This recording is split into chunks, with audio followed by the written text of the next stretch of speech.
भारतीय इतिहास विविध। ठीक है। अजमेर नगर का संस्थापक जो था अजय राज था। ठीक है।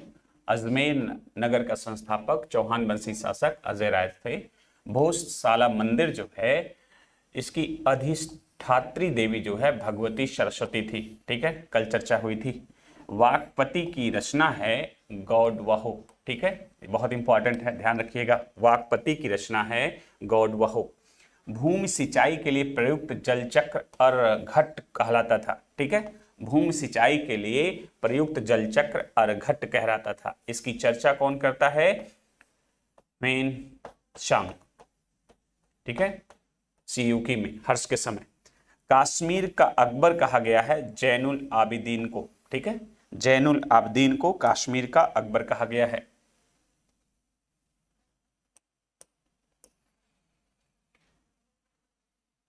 तो आप ये समझ लें कि अगर पूछे आपसे कि सती प्रथा पे रोक किसने लगाई, तो आप बताइएगा कश्मीर में जैनुल आबिदीन ने लगाई। ठीक है, और जो भी अच्छे काम हैं उसका रिलेशन अकबर से इसकी तुलना है तो लगभग लगभग आप जैनुल आबिदीन को लगा सकते हैं। ठीक है। हिरण्यगर्भ यज्ञ, ठीक है, दंतेदुर्ग ने किया। ठीक है, दंतेदुर्ग कौन था? ये राजपूत शासक था। ठीक है, राष्ट्रकूट शासक।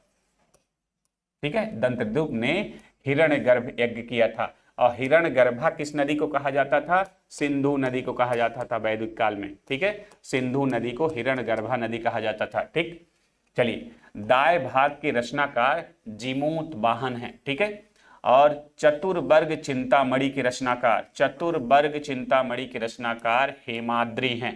ध्यान दीजिएगा, चतुर्वर्ग चिंतामणि के रचनाकार हेमाद्री हैं।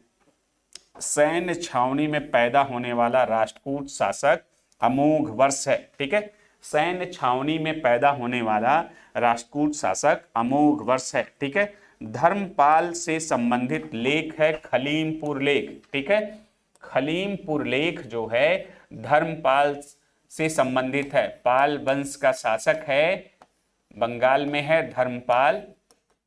धर्मपाल, और इसका लेख है खलीमपुर लेख। खलीमपुर लेख, ठीक है, धर्मपाल से संबंधित है। ठीक, हमीर महाकाव्य, हमीर महाकाव्य में चौहानों को सूर्यवंशी बताया गया। ठीक है, पृथ्वीराज रासो के रचयिता हैं चंद्रवरदाई। ठीक, चलिए।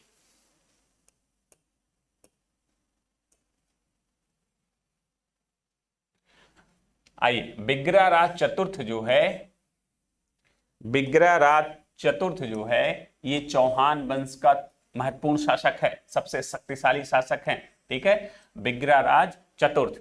ठीक, इनका टाइमिंग देख लीजिए, 1153 से 1163, 10 वर्ष, 53 से 63। दिल्ली विजय इन्होंने किया था, सबसे प्रमुख विजय इनकी दिल्ली विजय है, बिग्राराज चतुर्थ। उपाधियां इनकी क्या है? परम भट्टारक, परमेश्वर, ठीक है, महाराजा धीराज, ठीक, कवि बांधव, ठीक है, जयनायक द्वारा दिया गया है। तो बहुत सारी उपाधियां कौन धारण कर रहा है? बिग्राराज चतुर्थ। अगर आपसे पूछा जाए कि चौहान वंश का सबसे शक्तिशाली शासक कौन है? बिग्राराज चतुर्थ। बाद में आप देखेंगे पृथ्वीराज थर्ड जो है तराइन के युद्ध में ताकतवर शासक के रूप में आएगा। ठीक है, विद्वानों में सर्वप्रथम सोमदेव द्वारा, सोमदेव की रचना है ललित विग्रहराज।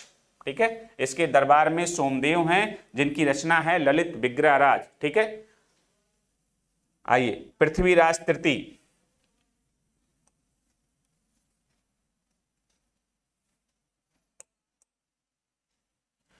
पृथ्वीराज तृतीय, ठीक है, अजमेर का शासक है पृथ्वीराज तृतीय। ठीक है, तराइन का प्रथम युद्ध 1191 में मोहम्मद गोरी, ठीक है, पर विजय प्राप्त करता है, ये हार जाता मोहम्मद गोरी। और तराइन के द्वितीय युद्ध 1100 युद्ध 1192 में मोहम्मद गोरी से पराजित होता है। ठीक है, चलिए।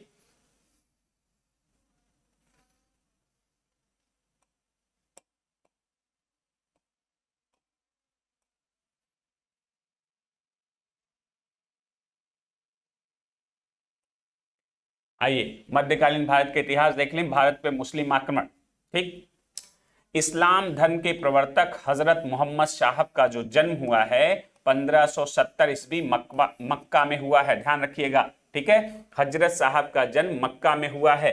हजरत मोहम्मद की मृत्यु हुई है 632 ईसा पूर्व में, ठीक है, 632 ईसा पूर्व में, ठीक है। और यहीं से आप देखते होंगे, ठीक है, हिजरी संवत चलाया जाता है, ठीक है। भारत का नाम हिंदुस्तान, ठीक है, हिंदुस्तान किसने रखा था? ईरानियों ने रखा था, ठीक है। भारत का नाम हिंदुस्तान किसने रखा था? ईरानियों ने रखा था, ध्यान रखिएगा। यूनानी भारत को कहते थे इंडिया, यूनानी जो थे ये भारत को इंडिया कहते थे, ठीक है। हिंदू शब्द का सर्वप्रथम प्रयोग अरबों ने किया, हिंदू शब्द का सर्वप्रथम प्रयोग अरबों ने किया, और यूनानी इंडिया कहते थे और ईरानियों ने हिंदुस्तान कहा है, ठीक है, ध्यान रखिएगा। भारत पर प्रथम सफल मुस्लिम आक्रमण 712 ईस्वी में, 712 ईस्वी में, ठीक है, किसका होगा? मोहम्मद बिन कासिम का होगा, ठीक है। इसी पे 712 में मोहम्मद बिन कासिम का होगा, दाहिर वहां का शासक होगा मोहम्मद बिन कासिम। 712 ईस्वी में सिंध को विजित करने वाला मुस्लिम आक्रमणकारी मोहम्मद बिन कासिम। अरब आक्रमण के समय सिंध का शासक दाहिर था, आपसे चर्चा हम कर चुके।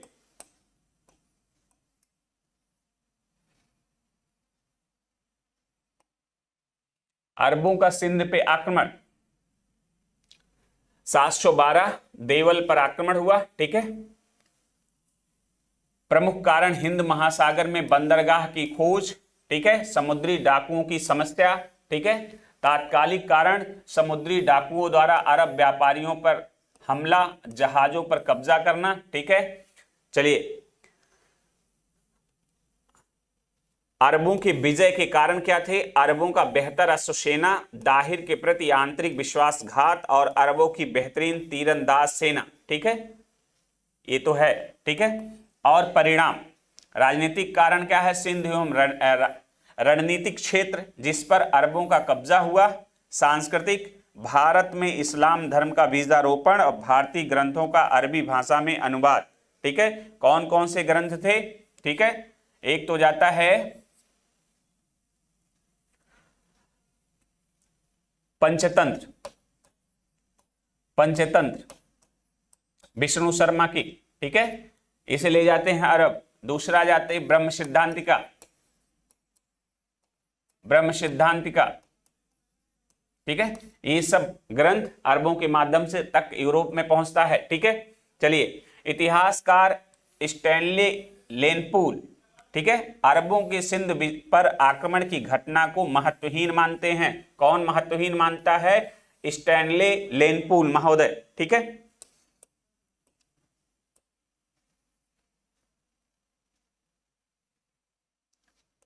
आइए, दाहिर सिंध क्षेत्र का अंतिम हिंदू शासक, ठीक है, ब्राह्मण शासक था, जिस पे अटैक कौन करता है? मोहम्मद बिन कासिम, ठीक है।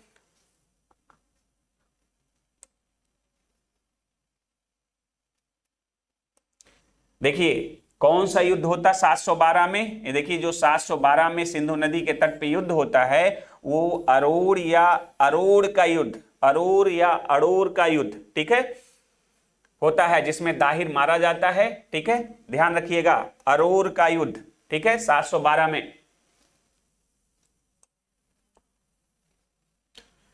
दूसरा आक्रांता जो आता है यहां पे वो है महमूद गजनवी। परिचय देख लीजिए, गजनी शासक बना 998 ईसा पूर्व में, सॉरी ईस्वी में। शिक्षित एवं सुसभ्य, ठीक है, विद्वानों एवं कलाकारों का संरक्षक, संस्कृत मुद्रा लेख युक्त चांदी के सिक्के जारी करता है, ठीक है। चलिए, इसके दरबारी इतिहासकार जो है उतवी हैं, जिनकी पुस्तक है किताबुल यामनी, ठीक है, इसी को तारीख ए यामनी भी कहा जाता है, ठीक है। दरबारी विद्वान है अलबरूनी, ठीक है, अलबरूनी की पुस्तक है किताबुल हिंद,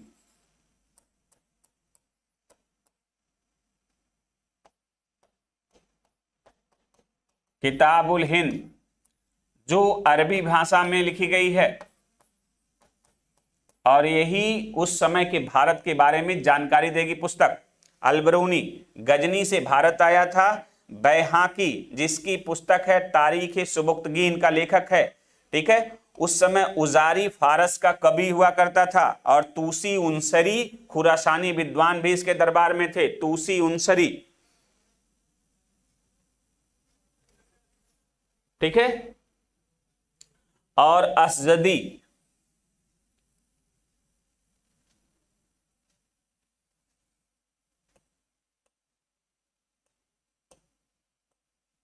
ठीक है, असजदी, ये फर्रुखी, ये लोग उनके विद्वान थे। उजारी फारस का कवि था उसी के समय, तूसी और उनसरी खुरासानी विद्वान थे, और असजदी फारूखी, ठीक है, ये लोग उनके दरबार में थे।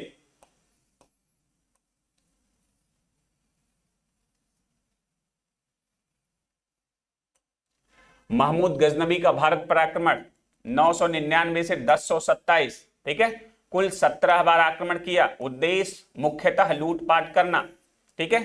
1025 और 26 में सोमनाथ मंदिर की लूट, ठीक है, सोमनाथ में आक्रमण याद रखिएगा 1025-26 में।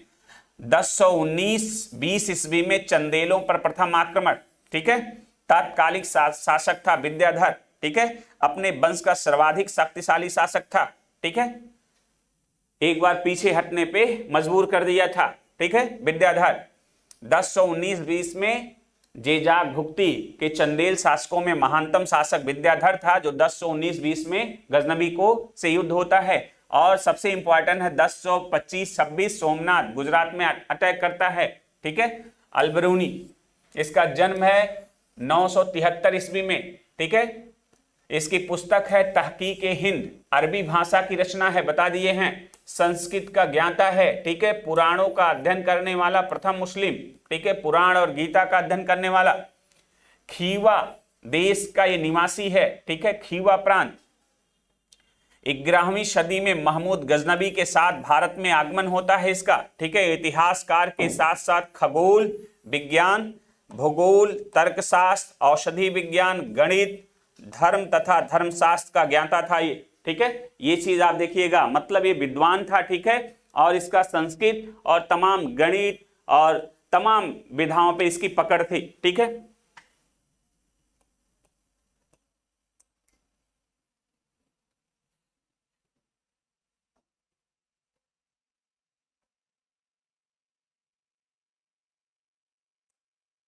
आइए, प्रथम आक्रमण इसका होता है 1175 पे मुल्तान पे, ठीक है। कहां पे होता है? मुल्तान पे,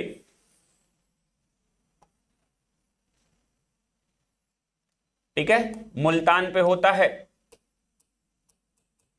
ठीक है, 1175 में, ठीक।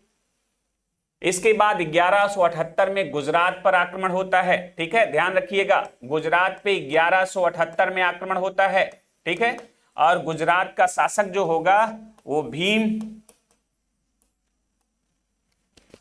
गुजरात का शासक, ठीक है, भीम प्रथम या मूलराज सेकेंड, ठीक है, दोनों शासकों में से। लेकिन ध्यान रखिएगा, मामला ये था कि मूलराज सेकेंड उस समय वहां का शासक था और इसकी पत्नी नायिका देवी, मूलराज सेकेंड युद्ध भूमि में ही मारा जाता है और भीम सेकंड जो है वहीं राज्यारोहण होता है उसका, और भीम सेकंड जो है, भीम सेकंड इसे पराजित करता है, गोरी को हरा देता है।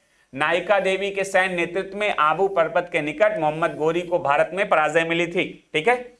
चलिए सिक्के देख लीजिए, एक तरफ देवी लक्ष्मी, ठीक है, की आकृति, देवी लक्ष्मी की आकृति, कलचुरी नरेश, गांगे देव भी, गांगे देव और गोरी, ठीक है, और कौन? सुगंधा देवी, सुगंधा देवी, ठीक है, कश्मीर की शासिका। इनके सिक्कों पे लक्ष्मी की आकृति मिली है।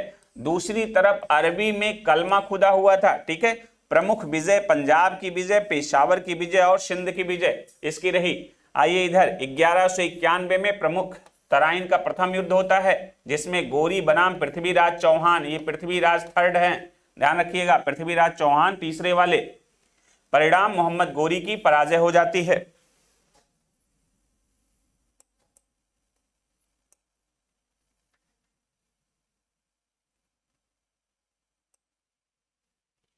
दूसरा 1192 में तराइन का द्वितीय युद्ध, मोहम्मद गोरी बनाम पृथ्वीराज चौहान, परिणाम पृथ्वीराज चौहान परास्त और भारत में मुस्लिम शक्ति की स्थापना का मार्ग प्रशस्त हो जाता है। चौथा युद्ध चांदावर का युद्ध 1194 में मोहम्मद गोरी और कन्नौज के शासक जयचंद, ये गढ़वाल वंश के अंतिम शासक हैं, ठीक है, मोहम्मद गोरी की ओर से सैन्य नेतृत्व कुतुबुद्दीन ऐबक द्वारा, ठीक है, कुतुबुद्दीन ऐबक इसका सैन्य नेतृत्व करता है और जयचंद को भी हरा देता है, ठीक है। और तराइन के युद्ध में जयचंद ने क्या किया था, गोरी का सपोर्ट भी किया था। आप जानते होंगे जयचंद की लड़की संयोगिता से पृथ्वीराज थर्ड जो है विवाह कर लिए थे पहले, तो कुछ तनावपूर्ण स्थिति थी।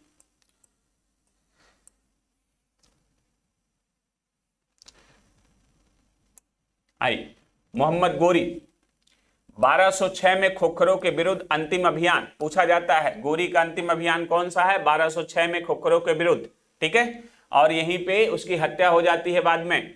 मोहम्मद गोरी के 3 उत्तराधिकारी हैं, कौन कौन से देख लीजिए, ऐबक जो गुलाम वंश का संस्थापक होगा, नसरुद्दीन कुबाचा जो सिंध सेक्टर का जो है इसे गवर्नर बना दिया जाता है, ताजुद्दीन एल्दौस जो गजनी का प्रशासक बनता है, ठीक है। तो गजनी, कुबाचा और कुतुबुद्दीन ऐबक, ये जो प्रांत जीत के जाता है मोहम्मद गोरी, उसे 3 भागों में बांट दिया जाता है।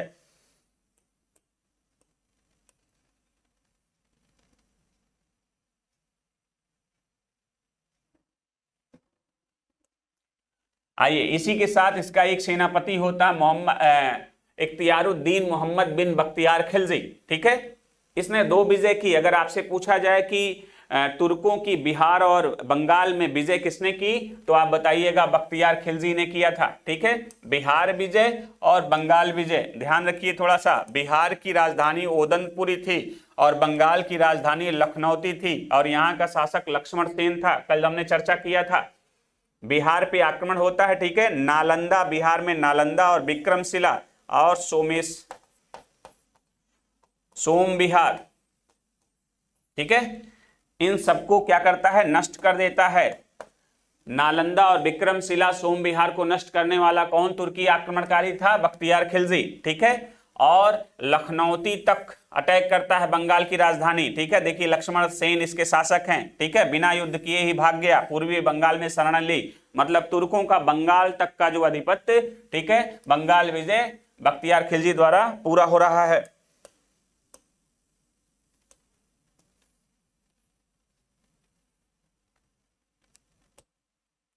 राजपूतों के हार के कारण देख लीजिए, कई कारण हैं, राजनीतिक कारण, सामाजिक कारण, ठीक है, धार्मिक कारण और सैन्य कारण।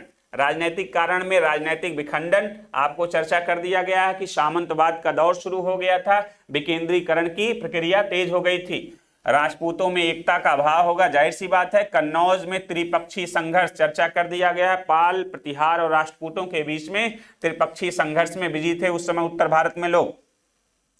सैन्य कारण में क्या कमियां थी, स्थायी सेना का अभाव था, सामंतवाद चरम पे था, युद्ध की पारंपरिक विधि का अनुसरण हो रहा था, नवीनीकरण उसमें कुछ नहीं था, ठीक है। सामाजिक एवं सांस्कृतिक कारण में राजपूतों का आदर्शवादी होना, ठीक है, और शत्रुओं को क्षमादान देना, ठीक है, और जाति प्रथा जैसी ये सामाजिक बुराइयां थी उस समय।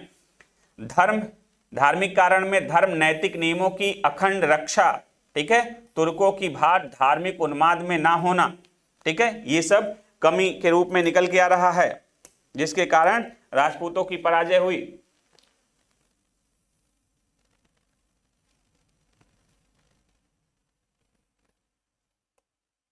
आइए महत्वपूर्ण तथ्य देख लिया जाए। अलप्तगीन यामनी वंश का संस्थापक था, ठीक है, और आप देखते हैं गजनबी जो है यामनी वंश से संबंधित है, ठीक है, और यामनी वंश से गोरी है, ठीक है, अलप्तगीन, सुबुक्तगीन और इसके बाद गोरी आता है, ठीक। फरिश्ता, तारीखे फरिश्ता के लेखक हैं, फरिश्ता फिरदौसी के शाहनामा हैं, ठीक है, ये सभी जो है फिरदौसी वगैरह जो है गजनबी के साथ ही भारत में आते हैं। मोहम्मद गोरी ने कुतुबुद्दीन ऐबक को प्रथम इक्ता दिया, ध्यान रखे, ठीक है। इक्तेदारी की भारत में शुरुआत होगी इल्तुतमिश द्वारा, ठीक है, लेकिन सबसे पहला जो है इक्ता शुरू करने वाला व्यक्ति होगा वो मोहम्मद गोरी होगा। किसे देगा, कुतुबुद्दीन ऐबक को पहला इक्ता देता है। लेकिन भारतीय शासकों में जब पूछा जाएगा दिल्ली सल्तनत का वह कौन सा शासक था, तो इल्तुतमिश होगा, ठीक है। भीमदेव फर्स्ट सोमनाथ मंदिर का पुनरुद्धार कराया, यही भीमदेव है, ठीक है, जिसने गोरी को भी हराया था, ठीक, चाहे मूलराज सेकंड आए चाहे भीमदेव आए, ठीक है, और यही उस समय का ताकतवर शासक था, तो आप इसी को टिक करिएगा, ठीक है। आइए,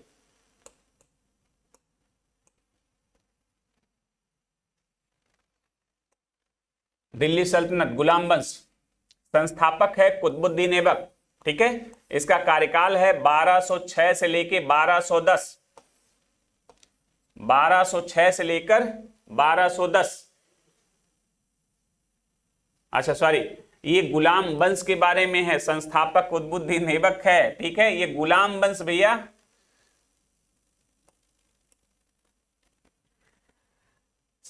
गुलाम वंश का संस्थापक कौन है? कुतुबुद्दीन ऐबक। सभी गुलाम वंशों का जो है कार्यकाल कितना होगा? 1206 से 1290, ठीक है, तक दिल्ली सल्तनत की सुल्तान, ठीक है, सभी तुर्क सुल्तान अलग अलग वंश के, ठीक है। चलिए, स्वतंत्र माता पिता की संतान, ठीक, गुलाम वंश के सुल्तान की जगह क्या है? प्रारंभिक तुर्क सुल्तान या दिल्ली के मामलूक सुल्तान कहना अधिक उपयुक्त, ठीक है। गुलाम वंश, इस पे काफी बहस थी, जिसमें मामलूक सुल्तान जो है सबसे उपयुक्त माना गया है, ठीक है। तो ध्यान रखिएगा, कभी आए कि गुलाम वंश को सबसे ज्यादा जो है प्रमाणिक किस नाम से जाना जाए, तो मामलूक सुल्तान कहिएगा, ठीक है। आइए,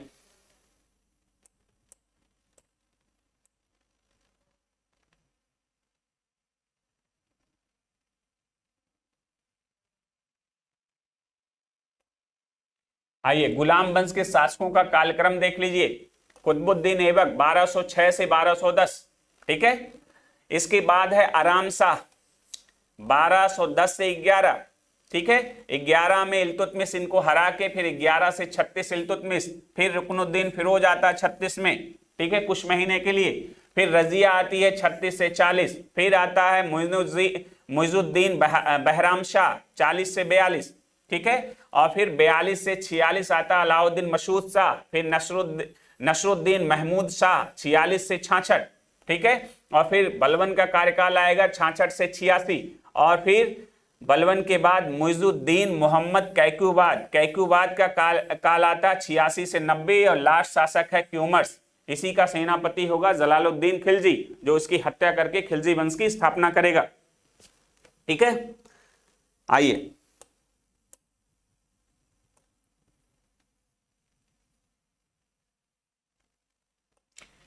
ऐबक को देख लेते हैं।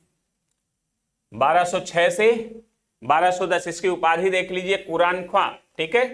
कुरान की आयतों को बड़े सुरीले अंदाज में गाता था, ठीक है, लिखता था, इसीलिए इसे कुरान ख्वां कहा गया। सुरीले स्वर में कुरान पाठ करने की वजह से। लाख बख्श, ठीक है, अधिक दान करने की वजह से, ठीक है। पील बख्श भी कहा जाता था, पील बख्श, ठीक है, और कहा जाता था हातिम दुती, ठीक है, हाथियों का दान करने वाला, हातिम दुती, लाख बख्श, कुरान ख्वां, ये इसकी उपाधियां थी। ऐबक के समकालीन विद्वान, ऐबक के समय के इतिहासकार कौन थे? हसन निजामी, ठीक है, इनकी पुस्तक याद रखिएगा ताजुल मासिर, फक्रे मुदब्बिर से सजरा ए अंशब, ठीक है, ये दो लोगों को याद रखिएगा, हसन निजामी और फक्रे, ठीक है, मुदब्बिर, ठीक है। तो आपको ये ध्यान में रहेगा कि अगर ये देखिए 1206 से 10 के 20 का कोई वर्णन होगा, ये तो इनके दो दरबारी इतिहासकार हैं, लेकिन यहां से शुरू हो जाता मिन्हाज का भी कार्यकाल, ठीक है। तो मिन्हाज की तबकात नाशरी जो होगा, ठीक है, आप वहां से देखेंगे कमेंट, या फिर हसन निजामी की ताजुल मासिर, कोई भी कमेंट आए 80-90% जो कथन होगा या तो ताजुल मासिर और सबसे ज्यादा मिन्हाज से मिलेगा। पहले प्राथमिकता मिन्हाज को दीजिएगा, दूसरे नंबर पे हसन निजामी को। आगे आइए,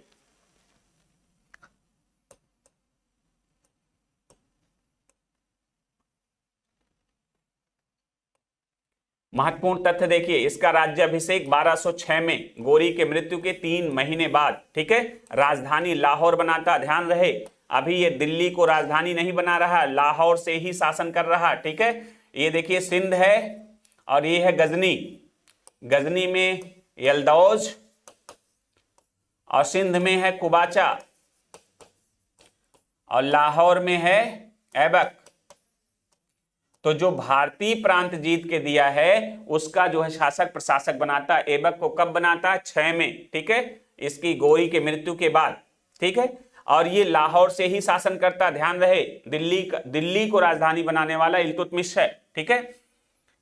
इसे मुक्ति पत्र जो है 1208 में मिलता है। गोरी के उत्तराधिकारी सुल्तान गयासुद्दीन महमूद, याद रखिए बहुत इंपॉर्टेंट है, के द्वारा दास्ता से मुक्ति। एक चीज और ध्यान देना है, देने लायक बात है, कुतुबुद्दीन ऐबक का दास जो था इल्तुतमिश था, वो अपने पराक्रम की वजह से 1206 में ही दास्ता से मुक्त हो जाता गोरी के कहने पे, लेकिन उसका मालिक जो है दास्ता से मुक्ति 8 में पाता है, ध्यान रखिएगा। ऐबक प्रारंभिक जीवन काजी अजीज कूफी, ठीक है, द्वारा दास के रूप में क्रय, ठीक है, खरीदा गया था। काजी अजीज कूफी द्वारा इसे खरीदा गया था। गजनी में गोरी द्वारा इसे खरीद लिया गया, ठीक है, गोरी द्वारा अमीर याखुर का पद, ध्यान रखिएगा इंपॉर्टेंट, ठीक है, कि सुल्तान बनने से पहले, ठीक है, या शासक बनने से पहले ऐबक किस पद पे गोरी नियुक्त किया था? तो अमीर याखुर। अमीर याखुर मतलब होता घोड़ों का प्रधान, ठीक है, घोड़ों की देखरेख करने वाला, ठीक है, व्यक्ति। और यहां पे आप देखिए गयासुद्दीन महमूद जो है गोरी के लड़के ने इसे दास्ता से मुक्ति का प्रमाण दिया था, ठीक है।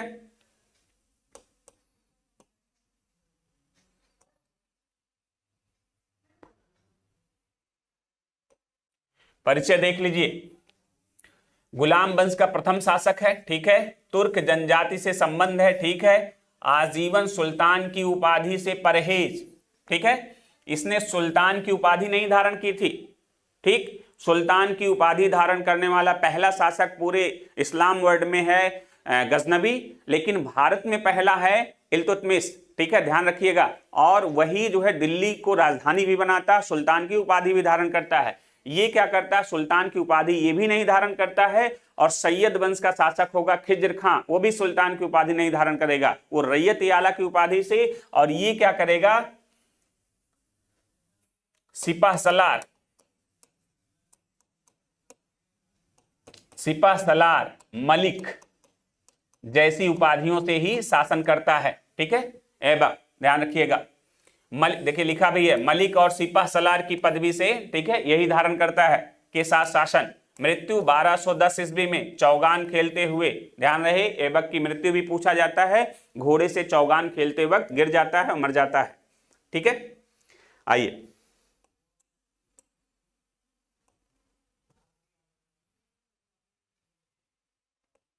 देखिए इसने निर्माण क्या कराया था? दिल्ली में कुब्बत उल इस्लाम मस्जिद का निर्माण कराया था और कुतुब मीनार का। तो ध्यान रहिए, ये देखिए पूरे दिल्ली में पहली मस्जिद है, ठीक है, पहले मस्जिद कौन सी है? दिल्ली सल्तनत की पहली मस्जिद वो है कुब्बत उल इस्लाम, ठीक है, कहां पे है? दिल्ली में, जहां मेहरौली का लौह स्तंभ है। और कुतुब मीनार में ध्यान रखिए, इधर देखिए कुतुब मीनार, ठीक है, ये सूफी संत बख्तियार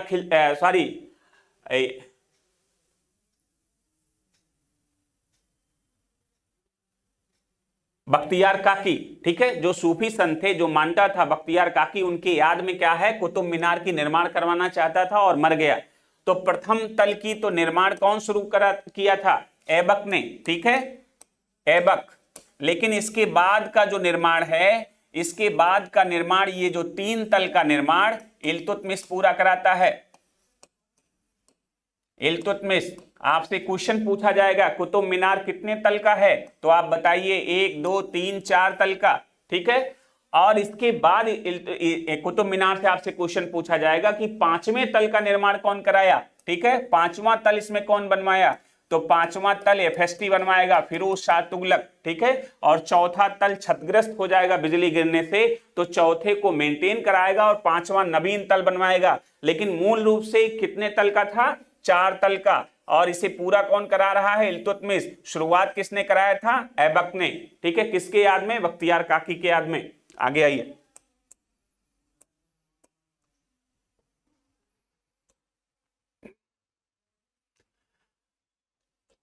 ऐबक का पुत्र आराम शाह थोड़े समय के लिए गद्दी पे बैठा, इल्तुतमिश उसे हटा देता है। तो इल्तुतमिश हटा नहीं देता ऐसे प्यार से। आप देखिए इल्तुतमिश उस समय बदायूं का गवर्नर था, ठीक है, बदायूं का गवर्नर था, और बदायूं का एकता जिसके पास होती थी वो बहुत ताकतवर माना जाता था। इसने जूंद का युद्ध लड़ा था, जूंद के युद्ध में इसे पराजित किया, ठीक है, किसे, आराम शाह को। इसके बाद दिल्ली का शासक बनता है, ठीक है। आइए इल्तुतमिश आ गया 11 से 36। खलीफा से प्राप्त अधिकार, सुल्तान के पद की स्वीकृति प्राप्त करता है 1229 में, खिलअत प्रमाण पत्र, ठीक है, ध्यान रखिएगा।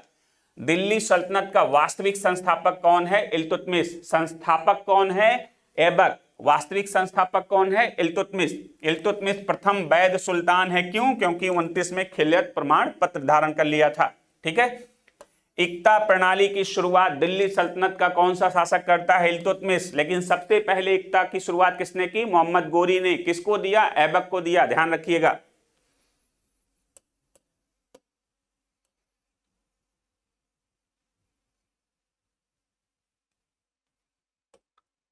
परिचय देख लीजिए, इलबारी जनजाति से है, इलबारी तुर्क माना जाता है ये, ठीक है।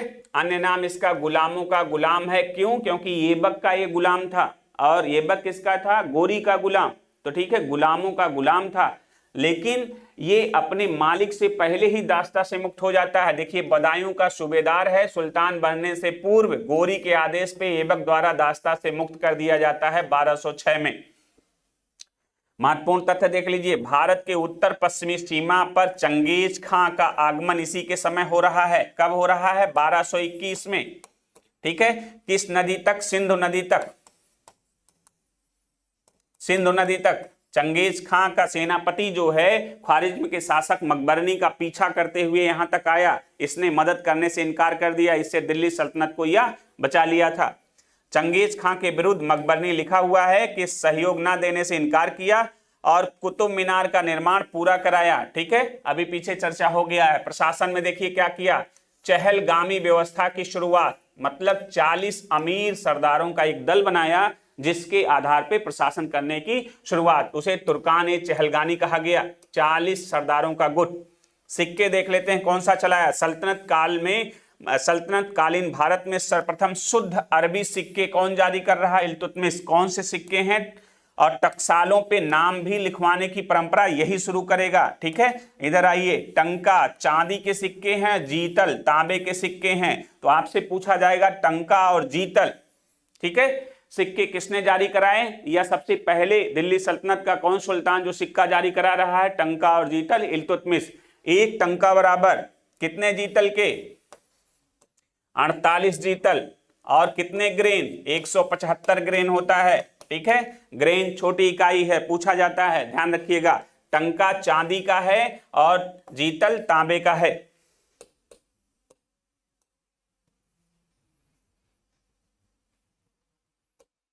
रजिया सुल्तान, मध्यकालीन भारत की प्रथम मुस्लिम शासिका, 1236 से 40।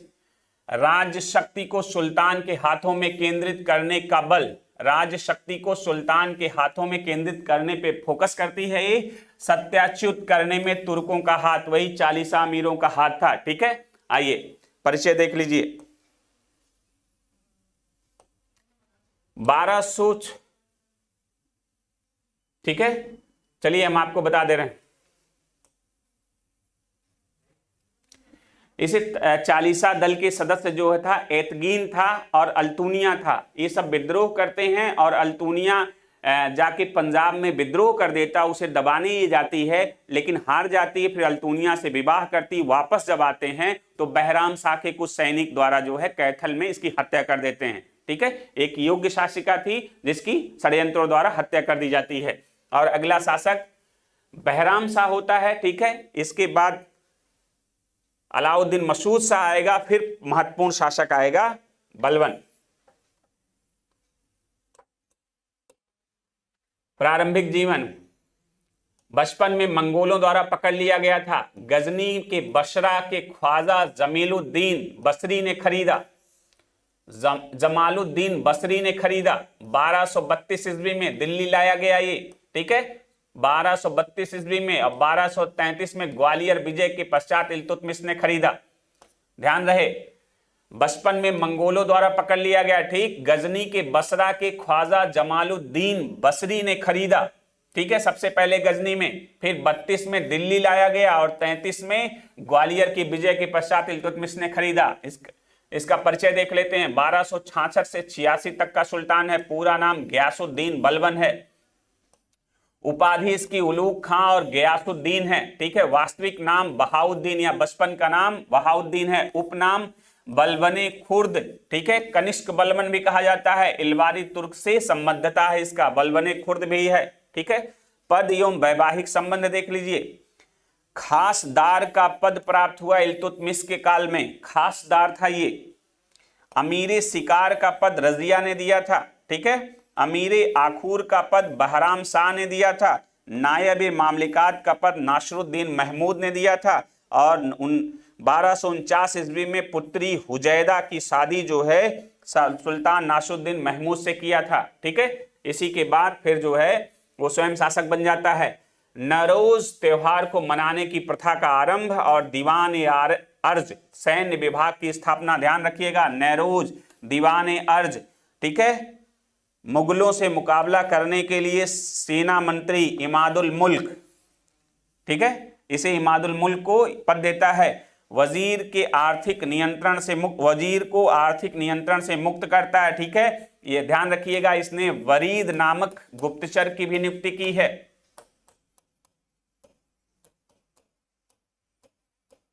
गुप्तचर,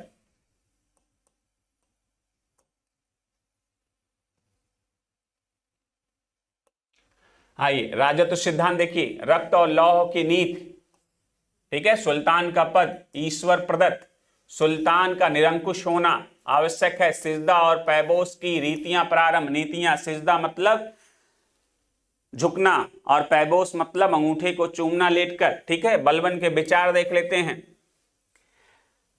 राजा धरती पर ईश्वर का प्रतिनिधि है, उसे क्या कहा जाता है? नियामत एक खुदाई, ठीक है। राजा धरती पे ईश्वर का प्रतिनिधि है। राजा जिल्ले अल्लाह या जिल्ले इलाही ईश्वर का प्रतिबिंब मानता है, ठीक है। राजा स्वयं क्या है? जिल्ले इलाही, ईश्वर का प्रतिबिंब है। ईश्वर के बाद दूसरा प्रतिनिधि के रूप में नियामत ये खुदाई कहा जाता है। मान मर्यादा में राजा का क्रम पैगंबर के बाद आता है, ठीक है। यही नियामत ये खुदाई। बुगरा खां पुत्र है, को सलाह निरंकुशता का सजीव प्रतीक। ये सलाह देता है कि सुल्तान का पद निरंकुशता का सजीव प्रतीक है। लौह और रक्त नीति का संस्थापक है, ठीक है। ये बुगरा खां को कहता है कि राजा बनने के लिए, ठीक है, सुल्तान का पद निरंकुशता का सजीव प्रतीक है, ठीक है। आगे बढ़ते हैं।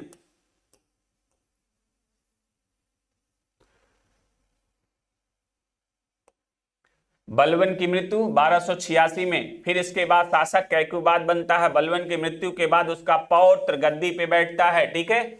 और कैकुबाद ने जलालुद्दीन फिरोज को अपना आरिज मुमालिक सेनापति बनाया, ठीक है, आरिज मुमालिक। और ये इसकी हत्या कर देता है और खिलजी वंश की स्थापना हो जाती है। जलालुद्दीन खिलजी,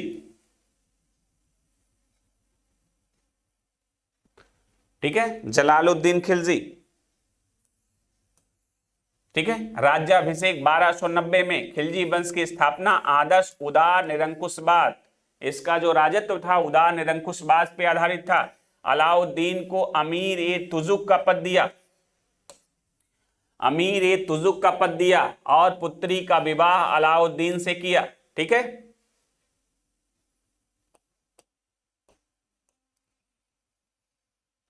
आइए, प्रमुख शासक इसका खिलजी वंश का अलाउद्दीन खिलजी, ठीक है। 1296 से 1316। ये प्रथम सुल्तान जिसने भूमि की पैमाइश करा के लगान वसूली। भूमि की पैमाइश, ठीक है, भूमि की पैमाइश कराता है, ठीक है। आइए, परंपरागत लगान अधिकारियों खुद मुकद्दम और चौधरी इन्हें हटा देता है, ठीक है। लगान वसूल करने का अधिकार छीन लेता। सारे विशेषाधिकार समाप्त। भूमि से इनका कर लेना, ठीक है, इनकी भूमि से भी कर लेना शुरू कर देता है। उन सभी व्यक्तियों से भूमि छीना जिन्हें वह मिल्क, छीनकर उन्हें मिल्क, ठीक है, मिल्क मतलब राजकीय भूमि हो गई, राज द्वारा प्रदत्त संपत्ति या इनाम, इदरात, पेंशन या वक्फ, धर्मार्थ में प्राप्त हुई भूमि, ठीक है, आदि के रूप में मान्यता दी, मतलब राजकीय भूमियों में कन्वर्ट करा लेता है। ठीक है, चलिए, परिणाम स्वरूप खालसा भूमि में वृद्धि होती है इसके काल में।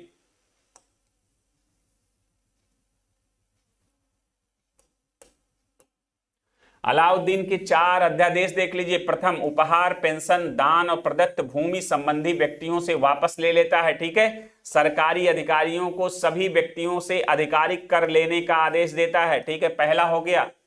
द्वितीय देखिए, गुप्तचर विभाग का गठन करता है। गुप्तचर विभाग क्या है? मुन्हियान।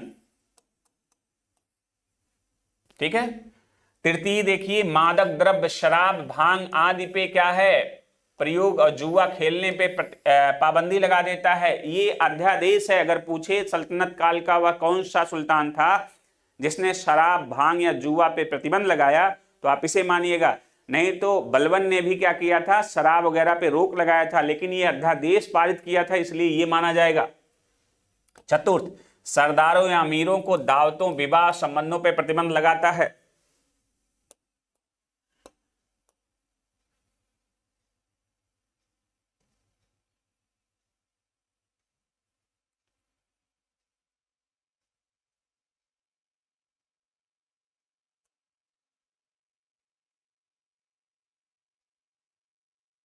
आइए, बाजार नियंत्रण नीति एवं मूल्य नियंत्रण। ठीक है, सहना मंडी, मलिक कबूल की नियुक्ति इस पे करता है। सहना ये मंडी पे मलिक कबूल की नियुक्ति करता है। ठीक है, ध्यान रखिएगा। सहना बाजार का अधीक्षक, ठीक है, सहना बाजार का अधीक्षक, ठीक है, समस्त व्यापारियों पे नियंत्रण, सफलता के लिए कुशल कर्मचारियों की नियुक्ति किया। ठीक है, और इसने महत्वपूर्ण कर लगाए। घरी कर, जो घर एवं झोपड़ियों पर, चरई कर, दुधारू पशुओं पर, ठीक है, ये महत्वपूर्ण कर लगाए। ठीक है, तो आप देख रहे हैं, ठीक है, अलाउद्दीन खिलजी किस तरह से साम्राज्य, ठीक है। आप कुछ और देख लीजिए।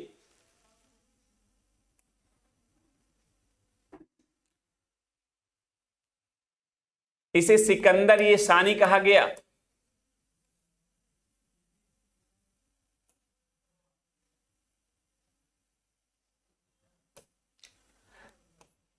सिकंदर ये सानी कहा गया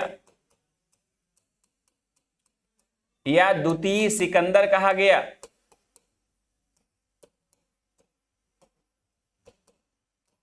द्वितीय सिकंदर इसे कहा गया। यह नवीन धर्म चलाता था, लेकिन इसके मित्र अलाउल मुल्क जो थे उनके कहने पे दूसरा धर्म जो है नहीं चलाया। ठीक है, और ये क्या किया? इसने दक्षिण भारत की विजय प्राप्त की। ठीक है, मलिक काफूर के नेतृत्व में। ठीक है, यहां पे देवगिरी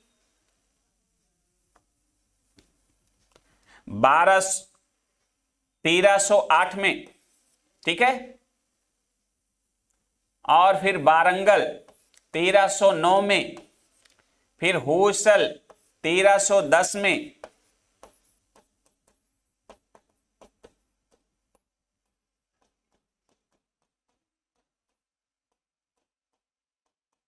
देवगिरी, ठीक है, और फिर पांड 1311 में।